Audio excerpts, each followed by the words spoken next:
Hello traders, अगली video में आपका स्वागत है। आज हम काफ़ी इम्पोर्टेंट चैप्टर डिस्कस करने वाले हैं, जो कि शायद थोड़ा लंबा भी हो सकता है, तो आप एक थोड़ा दिल थाम के आप बैठिएगा। ये है forming narrative for price action. ये one of the most important chapters है हमारे पूरी की पूरी लिस्ट में। पहले भी मैंने एक बार डिस्कस किया हुआ है नैरेटिव के बारे में। इस बार हम पूरा डिटेल डिस्कशन करने वाले हैं कि कैंडल टू कैंडल कैसे हम नैरेटिव को अपना बुन सकते हैं। ठीक हो गया? और प्राइस को ही देख के भी नैरेटिव बनाते हुए आगे पर हम कैसे प्राइस को नेविगेट कर सकते हैं ना। Narrative and navigate. सबसे पहले आपके पास नैरेटिव होना चाहिए, उसके बाद आप प्राइस को नेविगेट करेंगे। फर्स्ट पॉइंट इसका, are the down close candles becoming support and seeing higher highs. ये है बुलिश सिनेरियो में। इसको क्लियर कर देता हूं मैं। ये है बुलिश सिनेरियो में।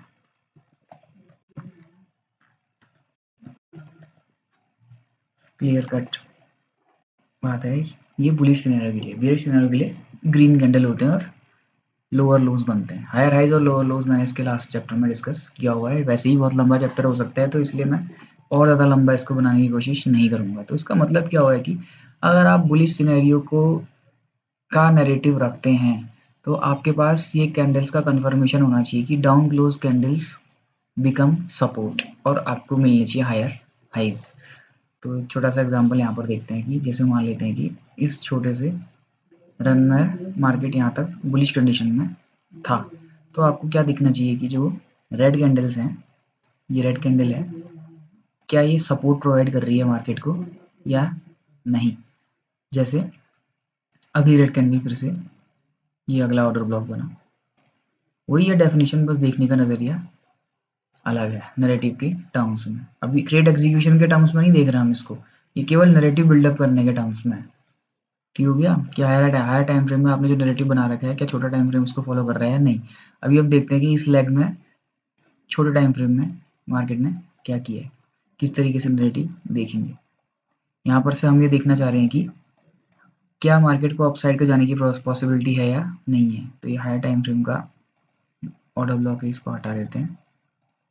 तो आप क्या ऑब्जर्व करना शुरू करेंगे कि बुलिश सिनेरियो में क्या रेड कैंडल्स, जैसे ये रेड कैंडल बनी है, हर रेड कैंडल की बात होगी। ऑर्डर ब्लॉक केवल लास्ट कैंडल और लास्ट जो ऑर्डर फ्लो होता है वही होता है ना, लेकिन ऐसा नहीं है। नैरेटिव बिल्डअप में क्या होता है कि जैसे बीच की जो रेड कैंडल्स हैं वो भी अगली कैंडल्स को सपोर्ट देती हुई दिखनी चाहिए। ये सपोर्ट दिया है, ठीक हो गया। फिर से ये ऊपर की रेड कैंडल है, ये दोनों एक ही कंबाइन गिना जाएगा। अभी के लिए क्लियरिटी के लिए मैं केवल ऊपर कैंडल मार्क कर रहा हूँ। ये है सपोर्ट, दिख रहा है ना। ये एक और रेड कैंडल है, क्या ये भी सपोर्ट दे रही है? हाँ, ये भी सपोर्ट दे रही है, ठीक है। और क्रिएटिंग न्यू हाइज, ये भी एक टर्म यहाँ पे लिखी हुई है, higher highs. Are the down close candles becoming support and seeing higher highs. तो उन डाउन कैंडल्स के सपोर्ट से क्या हमें हायर हाइज मिल रहे हैं? नहीं, हाँ यहाँ पर मिल रहे हैं। तो हम इसे कहते हैं कि बुलिश सिनेरियो है। अब यहाँ पर आगे और देखते हैं।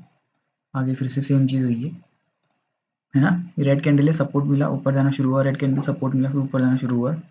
इस तरीके से रेड कैंडल फिर ऊपर जाना शुरू हुआ, रेड कैंडल फिर सपोर्ट, फिर ऊपर जाना शुरू हुआ। तो ये और नए हाइज बनते रहे मार्केट में। ये है बुलिश सिनेरियो। बियरिश सिनेरियो भी बता देता हूँ मैं, उसमें लिखा नहीं है। उसमें ग्रीन कैंडल्स रेजिस्टेंस बनने चाहिए और डाउन साइड को लोअर लोज मिलने चाहिए हमें। ठीक हो गया? तो ये तो मार्केट ही पूरा डाउन साइड का दिख है, आजकल चल रहा है जो। ये ग्रीन कैंडल है ना, डाउन साइड को इसने ही रेजिस्टेंस प्रोवाइड किया। यहाँ पर से इस ग्रीन कैंडल से शुरू हुआ है ना, रेजिस्टेंस दिखाया, हालांकि ब्रेकर स्विंग बनाया मार्केट ने, लेकिन अल्टीमेटली डाउन साइड को ट्रेड हुई। और फिर से ये देखिए, फिर से ग्रीन कैंडल डाउन साइड को trade, green candle down side को ट्रेड। इसी तरीके से यहाँ पर भी ग्रीन कैंडल डाउन साइड को मार्केट। ठीक हो गया? ग्रीन कैंडल से रेजिस्टेंस दिखा रही है डाउन साइड को। ये highest green candle down side को। तो उम्मीद है समझ में आ गया होगा फर्स्ट पॉइंट का मतलब।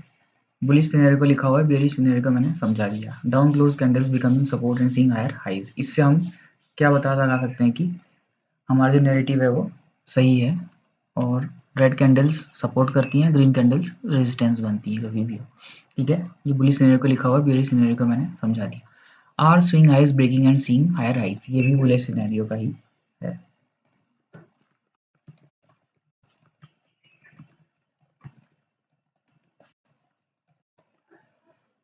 ठीक हो गया। तो ये तो सिंपल सा है कि बुलिश सिनेरियो में इससे उल्टा होगा कि क्या स्विंग हाइज टूट रहे हैं और नए हायर हाइज बन रहे हैं, वो नैरेटिव बिल्डअप करने में हेल्प करेगा। यानी कि स्विंग हाइज ब्रेक होने चाहिए। लास्ट टाइम मैंने swing higher higher highs lower lows इन सब का स्ट्रक्चर बनाया था। तो बुलिश सिनेरियो में हाइज ब्रेक होते हुए दिखने चाहिए, जैसे यहाँ से यहाँ तक ये छोटा सा बुलिश सिनेरियो था। इसको लोअर टाइम फ्रेम में देखते हैं तो और ज़्यादा क्लियरली नज़र आएगा, है ना। सेम चीज़ लास्ट पॉइंट में भी मैं बता चुका हूँ, लेकिन फिर भी क्लैरिटी के लिए सिर्फ नैरेटिव डिज़ाइन के लिए है ये, अभी एंट्री या एग्जिट के लिए पार्शियल के लिए नहीं है। हाई टूटा, हाँ टूट रहा है। स्विंग हाई और बनाया, क्या टूट रहा है, हाँ टूट रहा है। और स्विंग हाई बनाया, क्या टूट रहा है, हाँ टूट रहा है। ठीक है, तो ये बुलिश सिनेरियो है। सेम इसी तरीके से इस लेग में भी हाइज टूट रहे हैं, तो हाँ ये बुलिश सिनेरियो है। ठीक हो गया। और बियरिश सिनेरियो के लिए क्या है, लोज टूटते हुए आने चाहिए। जैसे डाउन साइड को है तो ये लो है, ये लो लोअर लो क्रिएट हुआ। ठीक हो गया। यहाँ पर ये लो ये लो क्रिएट हुआ। हालांकि यहाँ पर हाई भी टूटा हुआ है यहाँ पर, लेकिन ये सब क्या है, ये क्योंकि कंसोलिडेशन का हिस्सा है, इसलिए हम इसमें साइडवेज मार्केट की तरह इस टाइम इंटरवल को ट्रीट करते हैं। ये है, फिर लो ब्रेक हुआ, फिर से लो ब्रेक हुआ, फिर जैसे ही हमने क्या देखा, हाइस ब्रेक करते हुए देखा, तो हमें पता चल गया कि इस टाइम इंटरवल में मार्केट फिलहाल के लिए बाई साइड को बुलिश सिनेरियो में हो चला है। इस तरीके से हम प्राइस को नेविगेट करते हुए चलते हैं। फिर हाई ब्रेक हुआ, फिर ये कंबाइन करते हुए चलना है कि रेड कैंडल सपोर्ट कर रही है, हाइस ब्रेक हो रहे हैं। ठीक है, इस वक्त बुलिश सिनेरियो चल रहा है। ग्रीन कैंडल्स रेजिस्टेंस बन रही है और लो टूटते हुए चल रहे हैं, इस समय बेरिश सिनेरियो चल रहा है। फिर मार्केट ने लोज तोड़ना शुरू कर दिया और फिर डाउन साइड हो गया। तो सेकेंड पॉइंट का ये मतलब रहा। नेक्स्ट पॉइंट है, अबव और below the PD arrays are obvious and easy to identify, the easier to identify the better. Simple सा मतलब है कि जो भी पीडी अरेज जितने मैंने बता रखे हैं, order blocks, mitigation block, breaker blocks और imbalances, FVG, volume imbalance, rejection blocks, ठीक हो गया, वो बहुत ही ईजी टू आइडेंटिफाई होने चाहिए। यानी कि जितना आसानी से आपको प्राइस एक्शन में वो दिख जाए, उतने ही अच्छे वो पीडी अरेज कहलाते हैं। जैसे यहाँ पर देखेंगे कि जब मार्केट यहाँ पर से ओपन हुआ, उसके बाद सबसे पहले क्या बनाया, एक रन अवे गैप, और ये पूरा क्या बना, एक CB, sell side imbalance, by side inefficiency. तो काफ़ी इजीली विजिबल है।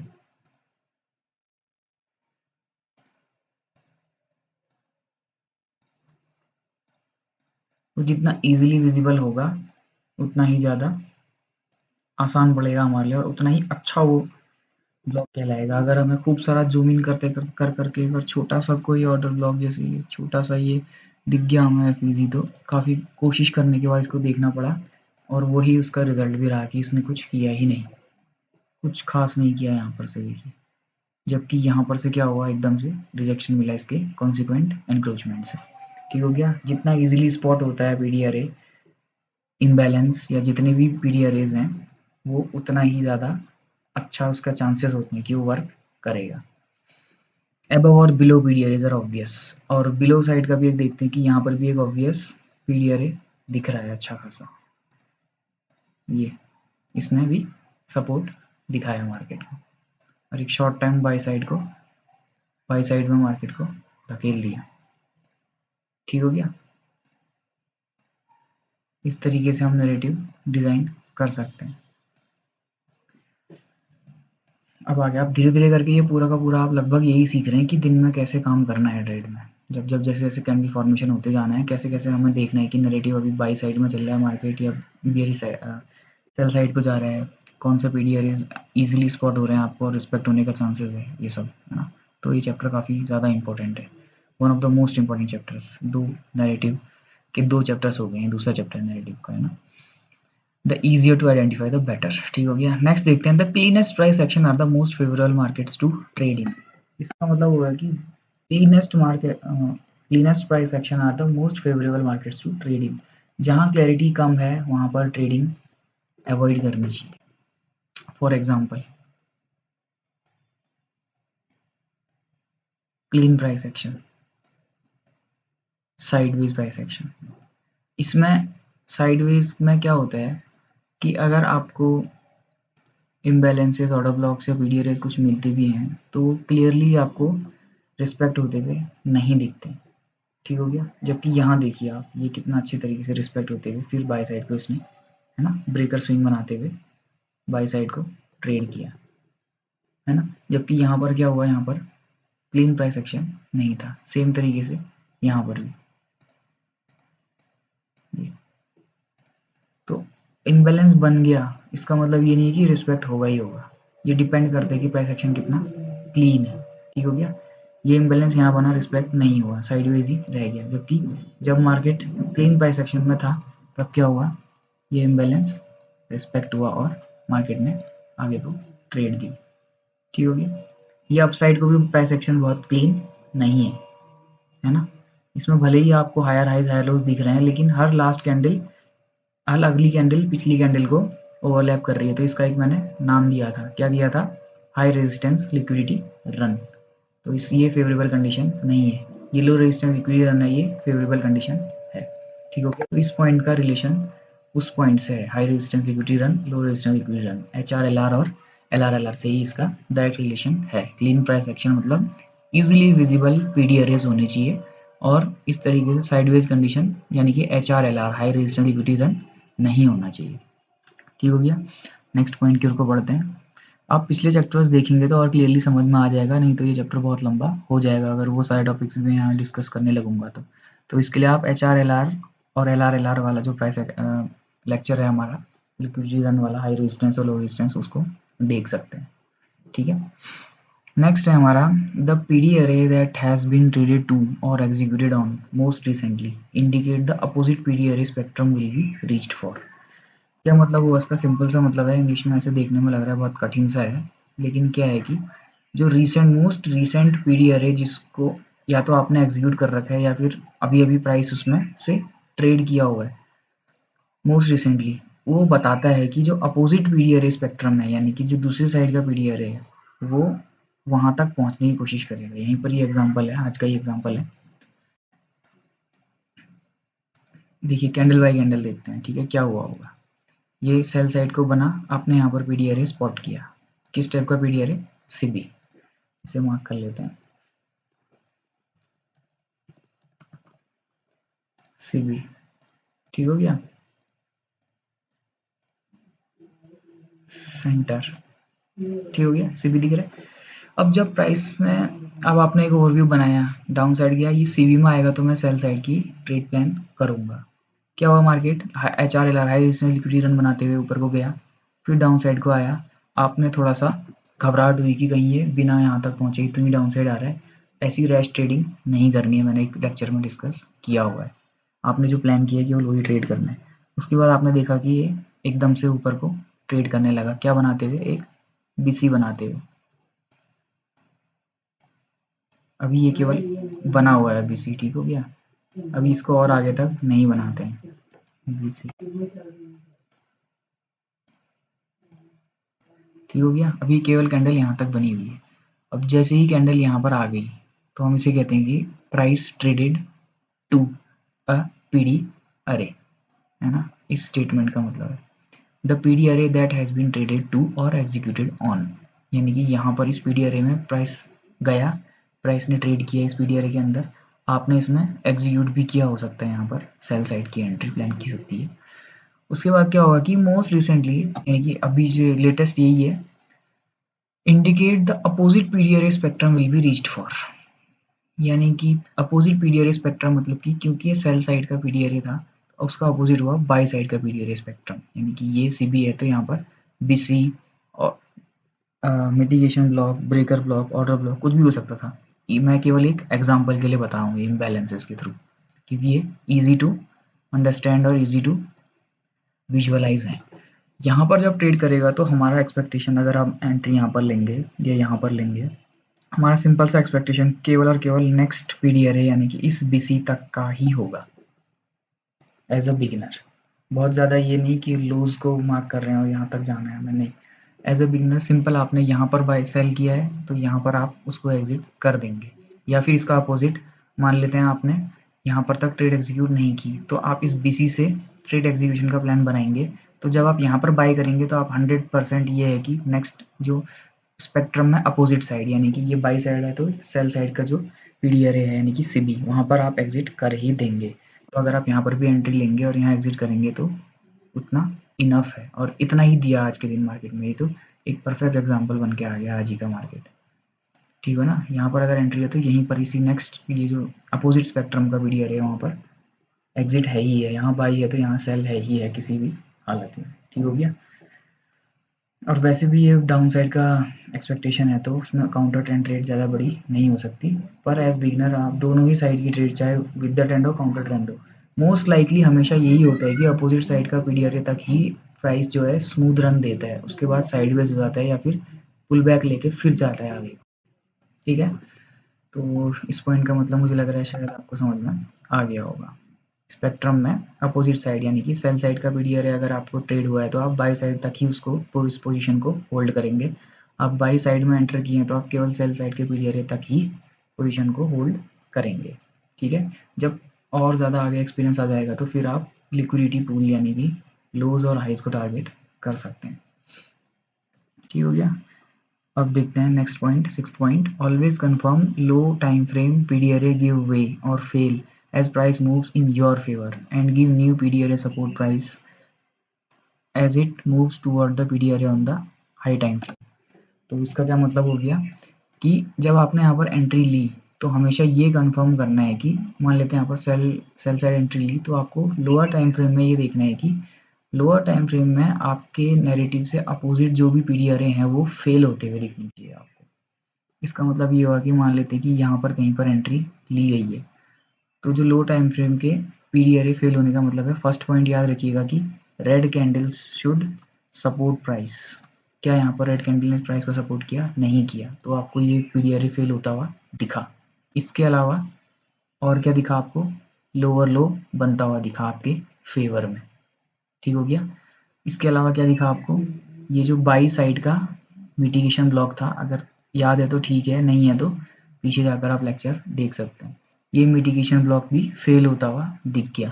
तो आपकी ट्रेड के, आपकी नैरेटिव के अपोजिट पीडीआरएस लोअर टाइम फ्रेम में फेल होने चाहिए, तब आपके ट्रेड के सक्सेसफुल होने के चांसेस बढ़ जाते हैं, ठीक हो गया। ये था high low high low high, ये मिटिगेशन ब्लॉक था, ये भी फेल हो गया। ये अगर यहाँ पर ये प्राइस मिटिगेशन ब्लॉक को सपोर्ट होता हुआ देखता तो इमीडिएटली आप कुछ ना कुछ एक्शन अपने पोजीशन में लेने की सोच सकते थे। फिर आपको ये लगता कि शायद मेरा नैरेटिव गलत है, तो आप या तो सेल ट्रेल कर सकते हैं या फिर एग्जिट भी प्लान कर सकते हैं, है ना। तो और एक बार और इस पॉइंट को रिवाइज करता हूँ, हायर टाइम फ्रेम में आपने कोई ट्रेड प्लान की है, आपको लोअर टाइम फ्रेम में जाना है। लोअर टाइम फ्रेम में ये चेक करना है कि आपकी प्लान्ड ट्रेड के अपोजिट जो प्राइस एक्शन है वो फेल होता हुआ दिखना चाहिए। आपका प्लान शॉर्ट साइड का है तो लोअर टाइम फ्रेम पे बाई साइड के जो पीडीआरएज हैं वो फेल होते हुए दिखने चाहिए आपको, और बाई साइड को जो सपोर्ट करती चीज़ें यानी कि हायर लो बनता वो नहीं बनना चाहिए, वो फेल होना चाहिए। कुल मिला के आपकी जो ट्रेड है वो सक्सेसफुल होने का चांस इस बात पर है कि आपके अपोजिट वाली ट्रेड फेल हो रही है आपके सामने सामने, उससे आपके चांसेस बढ़ जाएंगे। ये काफ़ी कंफ्यूजिंग पॉइंट हो जाता है, लेकिन उम्मीद है मैंने आप क्लियरली समझा दिया होगा। अगर नहीं आया होगा तो आप समझ में तो कमेंट कीजिएगा, इसको मैं दोबारा और समझा दूंगा। एक बार और यहीं पर बता देता हूँ, हाई टाइम फ्रेम में आपने जो प्लान किया हुआ है उस प्लान के अपोजिट वाला प्लान फेल होना चाहिए। आपका सेल साइड का प्लान है तो बाई साइड वाली ट्रेड फेल होनी चाहिए लोअर टाइम फ्रेम, है ना। यहाँ से सेल साइड मार्केट जा रहा है तो बाई साइड को मिटिगेशन ब्लॉक्स और लोज जो है वो सपोर्ट करते हैं, रेड कैंडल सपोर्ट करती है, लेकिन ऐसा नहीं दिखना चाहिए आपको। ठीक है, उम्मीद है समझ में आ गया होगा। ठीक है, और नेक्स्ट पॉइंट देखते हैं हम। बहुत ज़्यादा बड़ा करने की कोशिश नहीं करूँगा इस चैप्टर को। लोअर पीडी अरे गिव वे का मतलब ये सिंपल है कि फेल होते हुए दिखनी चाहिए, रास्ता देते हुए ना। गिव वे यानी कि रास्ता दे रहे हैं आपको, यानी कि रेड कैंडल सपोर्ट नहीं कर रही हैं, है ना। अगर आपने डाउन साइड की ले रखी है तो मिटिगेशन ब्लॉक्स, ब्रेकर ब्लॉक्स सब फेल होते हुए जा रहे हैं। जहाँ सपोर्ट दिखने लग जाए अगर आपके अपोजिट पीडी अरे का, तो वहीं आप समझ जाइए कि निकलने का वक्त आ गया है। ठीक हो गया। और नेक्स्ट पॉइंट हमारा हायर टाइम फ्रेम पीडी अरे trade multiple times unlike the lower time frame PD arrays. तो ये भी काफ़ी सब्जेक्टिव पॉइंट है एकदम से, इसको सीखने में काफ़ी टाइम लगता है। जैसे यहाँ पर आप देख रहे हैं 5 मिनट का पीडी अरे है सिबी, ये 2 बार ट्रेड हुआ है। ठीक हो गया। अब यहीं पर ये बीसी सिंगल टाइम ट्रेड हुआ है, ऐसा नहीं है। ये देखिए दोबारा प्राइस यहाँ तक आया। तो ये हाईली लाइकली है, जितना हायर टाइम फ्रेम पे आप काम करेंगे उतना ज़्यादा आपको ये लग सकता है कि इस पीडी एरे में प्राइस दोबारा दोबारा आ सकता है। जबकि लोअर टाइम फ्रेम में वन टैप एंड गो ज़्यादातर रहता है। 1 मिनट में देखिए सुई चुगाई और चला गया मार्केट एकदम से, है ना। किसको सुई चुगाई, इस बीसी को हटा के आपको दिखाता हूँ। ब्रेकर स्विंग बना, लास्ट लेक्चर में बना रखा है मैंने। ब्रेकर ब्लॉक उसका एक अलग से चैप्टर है, उसे भी आप देख सकते हैं। लोएस्ट टाइम फ्रेम अवेलेबल है जो हमारे ब्रोकर्स के पास रहता है 1 मिनट। ये देखिए क्या क्या था, ये ब्रेकर ब्लॉक।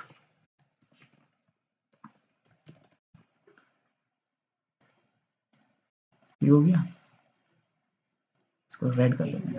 तो लोअर टाइम फ्रेम में मोस्टली ये रहता है कि सिंगल टाइम ट्रेड करेगा या सिर्फ आगे और पीछे की एक कैंडल और ट्रेड कर सकती हैं, 2 कैंडल और। मतलब मिनिमम टाइम आपका लोअर टाइम फ्रेम में बिताएगा पीडी एरे में और उसके बाद रिएक्ट कर जाएगा। जबकि हायर टाइम फ्रेम में ये पॉसिबिलिटी है कि काफ़ी टाइम भी बिताए और दोबारा भी ट्रेड करते रहे। ये इस पॉइंट का मतलब है। ये हो गया, ये देख सकते हैं यहाँ पे देखिए छोटे टाइम फ्रेम का पीडी एरे है, प्राइस इतना सही आया है यहाँ पे। जबकि ये बड़ा वाला जो बीसी है ये 5 मिनट का है, यहाँ पर दोबारा दोबारा भी आया। तो इसका एक इन्फ्रेंस और क्या निकाल सकते हैं, इसका मतलब अगर लोअर टाइम फ्रेम का पीडी एरे आपने बनाया है और वो ज़्यादा ट्रेड कर रहा है तो वो इसका मतलब वैलिड पीडी एरे नहीं भी हो सकता है। जैसे यहाँ पर आप देख सकते हैं ये इम्बैलेंस है, ये देखिए अगर बहुत ज़्यादा टाइम यहाँ पर बिता दिया है इसका मतलब एक और स्पाइक डाउन साइड इसने मार्केट ने इसीलिए दिया है यहाँ पर। ठीक हो गया। तो सबसे अच्छे लोअर टाइम फ्रेम के पीडी वो होते हैं जो मिनिमम टाइम, मोस्टली तो सबसे बेस्ट वही रहते हैं जो सिंगल टाइम ट्रेड करें और उसके बाद प्राइस वहाँ से रिजेक्ट कर जाए। सबसे बढ़िया वहाँ पर हमको इंडिकेशन मिल जाता है अपने नेगेटिव का। और हायर टाइम फ्रेम पे ये रहता है कि मोस्ट लाइकली बार बार ट्रेड मार्केट देता है। हायर टाइम फ्रेम में बार बार आने का मतलब ये भी है आपको दोबारा अपॉर्चुनिटी दे सकता है मार्केट। ठीक हो गया। एक बार यहाँ आया फिर से यहाँ आया, इस पॉइंट का मतलब ये है higher time frame PDRA trade multiple times unlike low time frame PDRAs. हमारा लास्ट पॉइंट है big price movements expected after inside bar. तो इनसाइड बार एक बार डिस्कस कर लेते हैं हम लोग। इनसाइड बार किसे कहते हैं, जैसे ये एक रेड कैंडल है, ठीक है,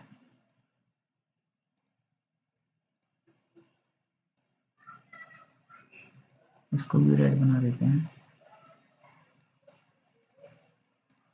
तो ये एक कैंडल है, इनसाइड बार लिखा है, कैंडल भी हो सकता है यहाँ पे, बार या कैंडल। बार इस वाले को कहते हैं, ये जो ये ये है बार्स। सेम अगर इसको मैं बार में बनाना चाहूँ तो ऐसे बनेगा, है ना। और ये ओपन अप साइड हुआ है तो लेफ्ट साइड को, और क्लोज यहाँ पर हुआ है डाउन साइड तो ये डाउन साइड। ओ ये नहीं, ये ठीक हो गया। इसे बार कहते हैं, कैंडल कहते हैं। ये इजी, ज़्यादा थोड़ा प्रैक्टिस मेरी कैंडल्स में ही है, मोस्टली लोग कैंडल से ट्रेड करते हैं तो इसलिए अभी के लिए बार को साइड कर देते हैं, सिर्फ एग्जांपल के लिए बता रहा था, नाम आ गया ना यहाँ पर बार। तो इनसाइड बार क्या होती है, ये एक कैंडल है, इसके हाई लो ओपन क्लोज आपको पता है, ठीक हो गया, ये हाईएस्ट पॉइंट है इसका और ये लोएस्ट पॉइंट है। तो इसकी नेक्स्ट जो कैंडल होगी फ्यूचर टाइम में वो इस हाई और इस लो के बीच में पूरी बनी हो, वो इनसाइड बार कहलाएगी। कलर कुछ भी हो सकता है, मान लेते हैं इसका कलर है ग्रीन कलर।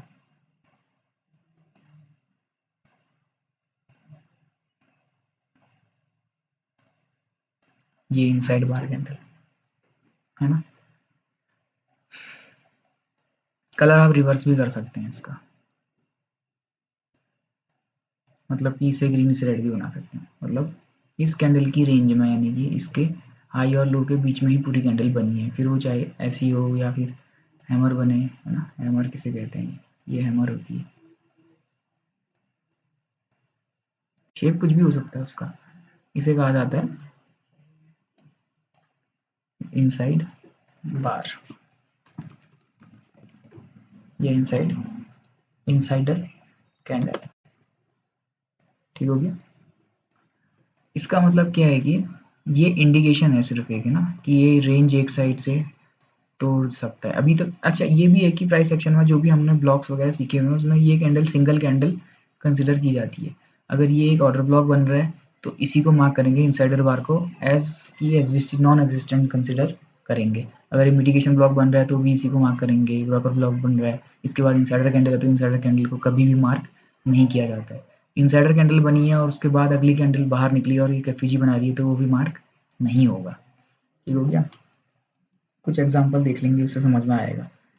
अच्छा इस पॉइंट का मतलब क्या है ये देख लेते हैं कि बिग प्राइस मूवमेंट अगर आपका इनसाइड बार कैंडल, अगर इनसाइड बार कैंडल बनना स्टार्ट हो गई है तो आप समझ जाइए कि बिग प्राइस मूवमेंट आ सकता है, ये एक इंडिकेशन है। यहाँ पर एग्जांपल देखिए, साइडवेज बनना स्टार्ट हुआ मार्केट, ठीक हो गया,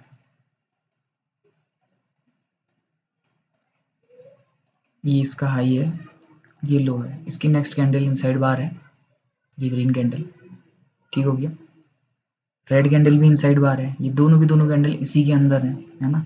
तो एज सिंगल कैंडल ये कंसिडर किया जाएगा क्योंकि इनके ना हाइज ने इसके हाई को तोड़ा है ना इनके लोज ने इसके हाई को तोड़ा है, इस ग्रीन कैंडल ने इसके लो को तोड़ा है। तो अब ये कैंडल हाइज आपके हाई और लो शिफ्ट हो गए। फिर एक क्या बना है, एक और इनसाइडर कैंडल इनसाइड बार, इसका हाई और लो इस पूरी ग्रीन कैंडल के बीच में इसकी पूरी रेंज, जैसे दिखाता हूँ मैं आपको, ये हाई है, इसको हम रेड कलर से मार्क करते हैं, ग्रीन कैंडल को हम ग्रीन कलर से ही मार्क कर लेते हैं, ग्रीन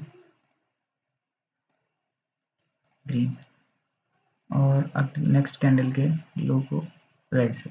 तो ये जो रेड हाई और लो है ये इस पूरी ग्रीन के अंदर है, ये कैंडल पूरी इस ग्रीन कैंडल के अंदर बनी हुई है, तो ये कहलाएगी इनसाइड बार कैंडल। लिख देता हूँ,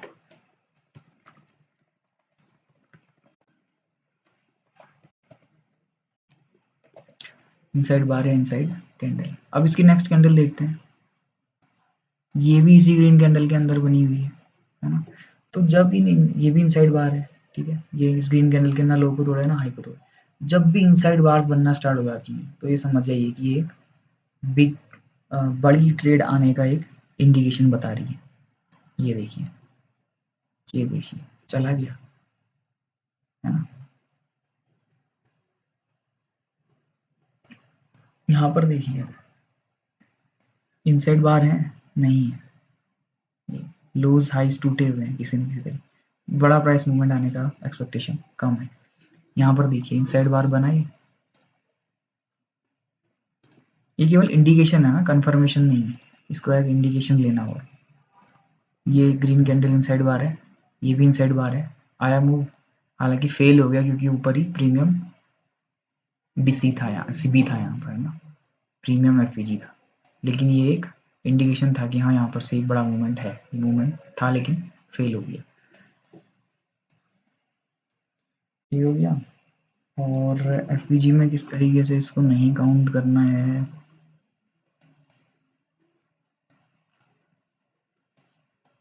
उसका भी एक एग्जांपल देख लेते हैं। जैसे ये, इसे हम एज एफईजी काउंट नहीं करेंगे क्योंकि ये इनसाइड बार है, ये भी इनसाइड बार है। अगर ये लो, इसका लो, इस ग्रीन कैंडल का लो इससे नीचे जाता, यानी कि इनसाइड बार नहीं कहलाता, तब ये 3 इंडिपेंडेंट कैंडल एक एफईजी बनाती। देखिए इसने यहाँ पर काम नहीं भी किया भी नहीं है। मैं एक बार फर्स्ट लेक्चर, एक लेक्चर है ना ऑर्डर ब्लॉक, जिसमें मैं बता रहा था कि ये क्यों इस एफईजी में नहीं गया और लास्ट नीचे के एफईजी में ही गया हुआ है। आप ध्यान कर पा रहे होंगे, वो भी मैं बाद में बताऊंगा बोला था। तो वो यही चीज़ है, इन चीज़ों को गहराई से देख के ही ध्यान में आती है ये चीज़। ये अगर इनसाइड बार ना होकर के इंडिपेंडेंट कैंडल होती, तब इस एफईजी को काउंट किया जाता। अभी क्योंकि ये इनसाइड बार है ना, इस रेड कैंडल के अंदर है, तो इन 2 कैंडलों से कुछ भी स्ट्रक्चर बने वो काउंट नहीं होगा। एफईजी तभी बनेगा जब ये कैंडल और अगली कैंडल अगर बनाए, तब वो एफईजी काउंट होगा।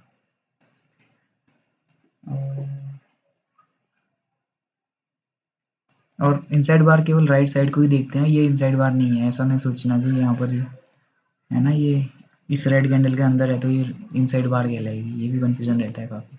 नहीं, ये इनसाइड बार नहीं है। हमेशा राइट वाली कैंडल अंदर होनी चाहिए, यानी कि टाइम में, फ्यूचर में आगे होनी चाहिए, ठीक है।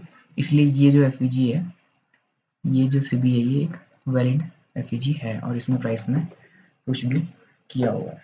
तो ये इनसाइड बार कैंडल है, एफईजी का जो कॉन्सेप्ट है उसमें और ज़्यादा हेल्प करेगा रिजेक्ट करने में, कौन से एफईजी वैलिड है कौन से नहीं है। इनसाइड बार से जो भी एफईजी बन रहा है वो वैलिड नहीं है, ठीक हो गया।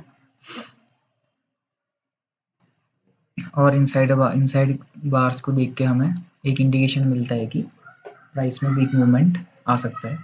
और वैसे ये लेक्चर काफ़ी बड़ा हो गया है और शुरुआत में मैंने बताया था कि बड़ा हो सकता है, लेकिन बहुत ही इंपॉर्टेंट है। इससे आपको नैरेटिव बिल्डअप करने में बहुत ज़्यादा हेल्प मिलेगी, है ना। कैंडल बाय कैंडल आप इन सब पॉइंट्स को देखते रहेंगे तो आपको पता चलेगा कि हाँ मेरा नैरेटिव सही जा रहा है या नहीं जा रहा है। तो और ज़्यादा लंबा नहीं खींचता हूँ, चैप्टर को क्लोज करते हैं इसको फिलहाल के लिए। Thank you for watching, subscribe जरूर कीजिएगा चैनल को।